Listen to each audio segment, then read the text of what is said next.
Every year, Americans buy millions of iPhones. But here's the strange part. The iPhone is an American product designed by an American company, yet most iPhones are not made in America. So where are they made, and why doesn't America build them itself? To understand this mystery, imagine Apple trying to build every single iPhone inside the United States. At first, that sounds like a great idea. More jobs, more factories, and more products made in America. But making an iPhone is much more complicated than most people realize. A single iPhone contains hundreds of parts that come from many different countries around the world. The processor may come from one country. The display may come from another. The camera components may come from somewhere else entirely. Before an iPhone reaches your pocket, parts from dozens of suppliers must arrive at exactly the right place, at exactly the right time. Over many years, China built one of the world's largest manufacturing networks.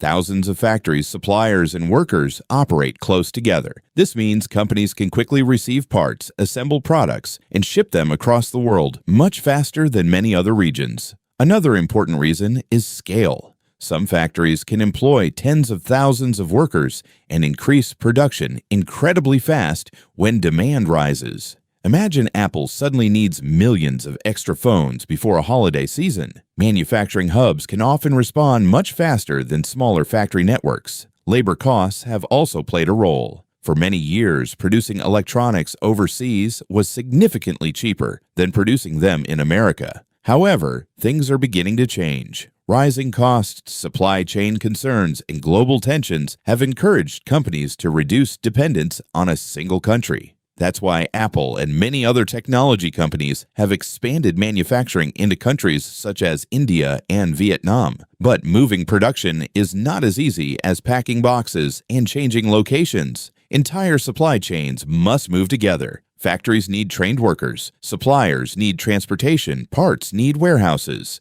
Everything must operate like a giant machine. Even if America wanted to manufacture every iPhone domestically, building a complete supply chain would take years and cost billions of dollars. That doesn't mean it is impossible. It simply means the challenge is much bigger than building a few factories. Today, Apple still designs its products in America while relying on a global manufacturing network to produce them. And that explains why one of the most famous American products in the world is actually built through an international effort involving multiple countries. But Apple is not the only company facing this challenge. Many of the world's biggest technology brands depend on global supply chains that stretch across multiple continents. A single smartphone may contain materials from Africa, chips from Asia, software from America, and components from several other countries. This global system allows companies to combine the best resources, workers, and technologies from different parts of the world. However, global supply chains also create risks.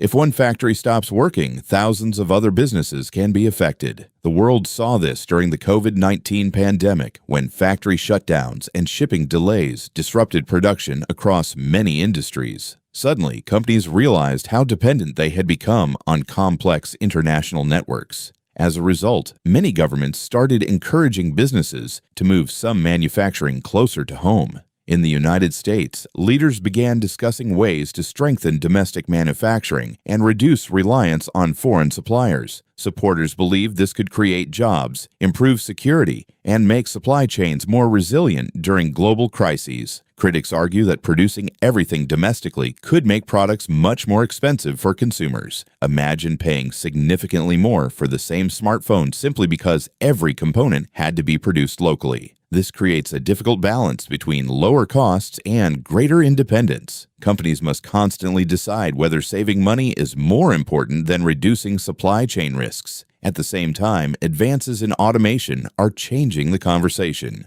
Modern factories increasingly rely on robots and advanced machines to perform tasks that once required thousands of workers. Some experts believe automation could eventually make manufacturing in high-cost countries more competitive. Others argue that global supply chains will remain important because no single country can efficiently produce everything on its own. The reality is that today's economy is deeply connected, with products crossing borders many times before reaching customers. That's why a phone purchased in America may have parts and materials that traveled through several countries before final assembly. And that is what makes the modern iPhone one of the best examples of globalization in action. It is not simply an American product or a Chinese product. It is the result of cooperation between companies, workers, and suppliers from around the world. Whether manufacturing moves back to America in the future remains uncertain, but one thing is clear: rebuilding an entire supply chain is far more complicated than building a single factory. So the next time you hold an iPhone, remember that it represents one of the most complex manufacturing systems ever created, designed in America, assembled through a global network, and delivered to millions of people around the world.